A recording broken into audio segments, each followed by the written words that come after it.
Hey, and welcome back. So as we continue on with pre-launch planning, there's a checklist of sorts that I like to go through, and you're not going to use every part of this checklist every time, but going through the checklist every time through every section is where the benefit is, right? Making sure that you have all your T's crossed, all your I's dotted, and that you're not leaving any of those gaps that you're setting out to try to fill, right? Like that's the whole point of what we reviewed before, but here's kind of a more in-depth look at what that looks like. So starting with yourself, right? You understand these things because you've already done these things. You've already put these things into motion, but the rest of the organization doesn't know, right? The rest of the organization needs to know who's the persona that you're building this thing for? What problem do they have? And what is your solution, right? What are the stories that you can tell about this persona, right? You did the research, you spoke to them, you understand what their pain point is, you have a persona all about them. Tell that story, it resonates.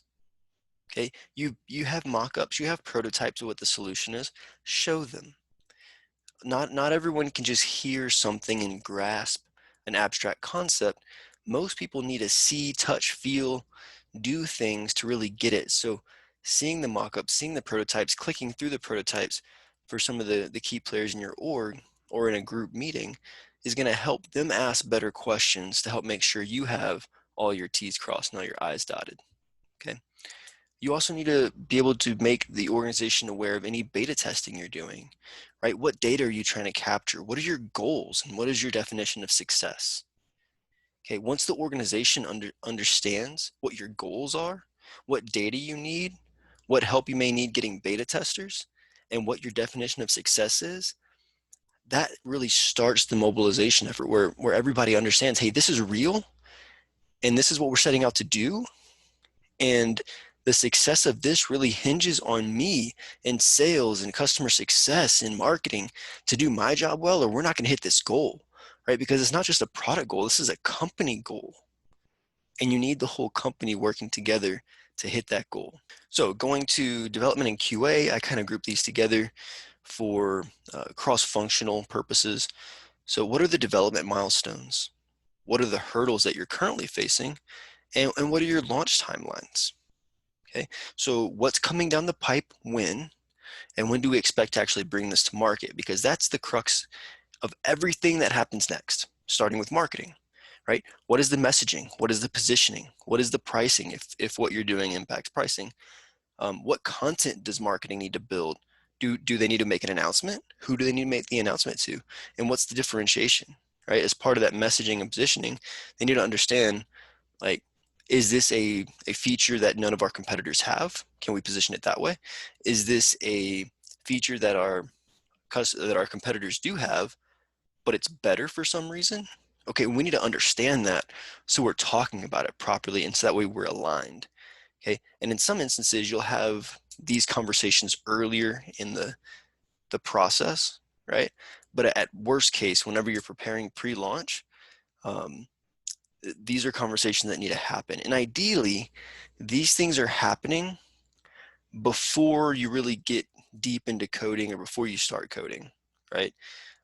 Because if some of those assumptions you made were wrong, some of the hypotheses you had were wrong, or there's cross-functional impact that you didn't account for, right, that could throw a wrench into what you're doing, you need to know that before you invest too much time and resource into the development effort, right? So the sooner you can surface up those potential issues, the better off you're going to be and the less time and effort you're going to waste. Okay. So the sales team, they're going to need training. They may have a sales enablement team. They may need you to document stuff. It depends on how the organization looks. But the point is, you need to work with either your sales enablement team or your marketing team to make sure that the sales team understands what's happening in the product. How does this impact them? How does this impact the customer? Right? So a lot of the stuff you're working with marketing to build around messaging, positioning, differentiation, sales needs to understand that so they can talk about it properly. Same thing with customer success. They need training too. They need to know what changes are happening in the product, probably need an FAQ doc, right? And a lot of this will come out of the training you do. So that internally, people will ask you questions. And when they ask you questions, chances are the customers are going to have the same questions.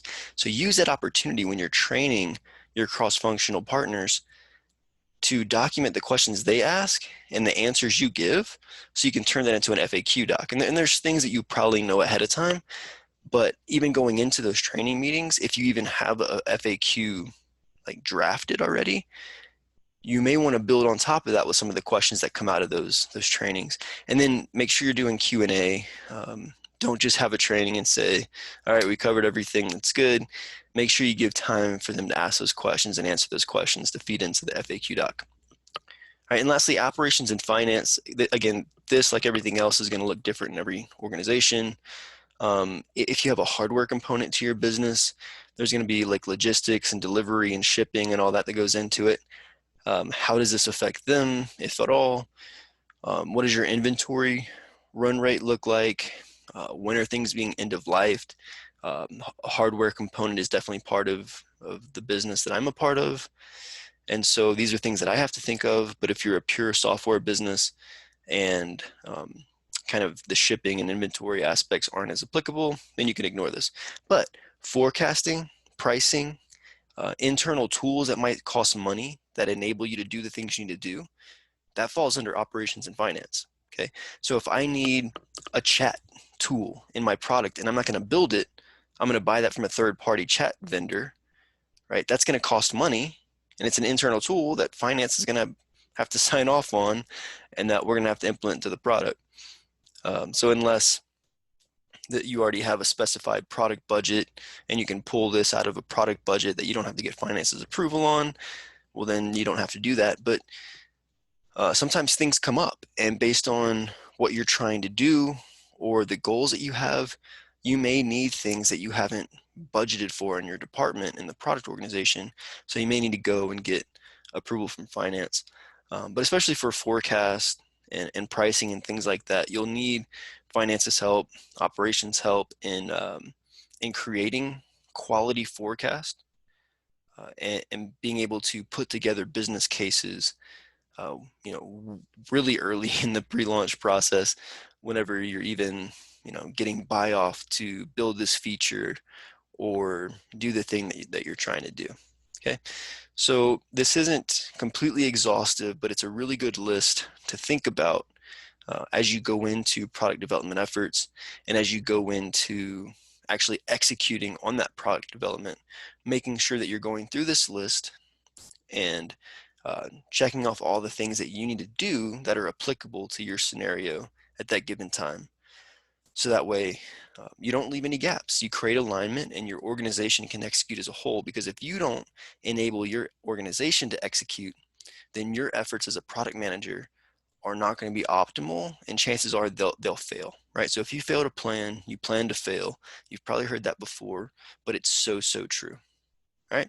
So with pre-launch checklist and pre-launch planning out of the way, let's go to post-launch, because a lot of the things that we've done up to this point, you're going to have to follow up on and execute again or execute against it in post-launch. So once it gets to market, there's things you have to do. You're not done. You don't, go celebrate at happy hour that the thing is shipped. There's things that you need to do after that. So in the next section, I will show you what that is. I'll see you there.